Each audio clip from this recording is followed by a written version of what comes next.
Fils et du Saint-Esprit. Amen. De l'Évangile de Jésus-Christ selon saint Luc au chapitre 21, au verset 12 à 19. En ce temps-là, Jésus disait à ses disciples, « On portera la main sur vous et l'on vous persécutera. On vous livrera aux synagogues et aux prisons. On vous fera comparaître devant des rois et des gouverneurs à cause de mon nom. Cela vous amènera à rendre témoignage. Mettez-vous donc dans l'esprit que vous n'avez pas à vous préoccuper de votre défense. C'est moi qui vous donnerai un langage et une sagesse à laquelle tous vos adversaires ne pourront ni résister ni s'opposer. Vous serez livrés même par vos parents, vos frères, votre famille et vos amis, et ils feront mettre à mort certains d'entre vous.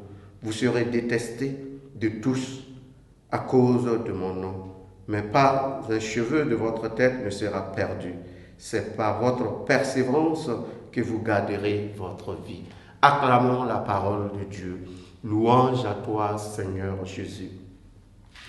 Si hier, dans l'Évangile, nous disions que ce qui importe, c'était le salut, l'Évangile de ce jour nous invite à prendre conscience que le salut ne peut s'obtenir que dans la persévérance, pour dire dans l'espérance, cette vertu théologale que le Seigneur lui-même nous donne et qui nous aide à aller au-devant des difficultés.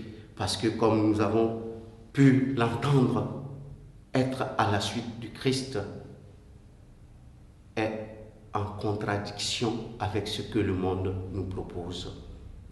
Prendre parti pour le Christ, c'est aussi quelque part être en contradiction avec ce que le monde nous propose.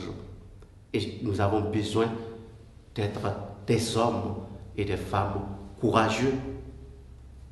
Mais seulement notre courage doit s'enraciner dans la personne du Christ. Parce qu'aujourd'hui encore, nous pouvons constater qu'il y a parmi nous des personnes qui souffrent au nom de leur attachement au Christ, des personnes qui sont persécutées au nom de leur attachement au Christ. Et nous les invitons justement à considérer ces persécutions-là comme leur croix à la suite du Christ. Cette croix qui, à notre avis, ne peut être portée qu'en nous enracinant dans le Christ lui-même, comme lui-même nous le dit dans cet évangile, qu'il sera toujours avec nous pour nous défendre.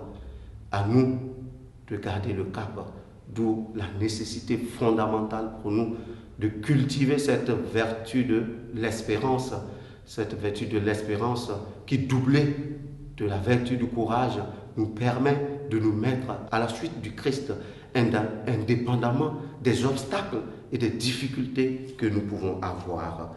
Au cours de cette journée, nous allons d'une manière personnelle prier pour toutes les personnes qui, au nom de leur engagement pour le Christ, au nom de leur foi dans le Christ, sont persécutées, afin que l'Esprit Saint les accompagne et les assiste dans les épreuves qu'ils subissent. Loué soit Jésus-Christ.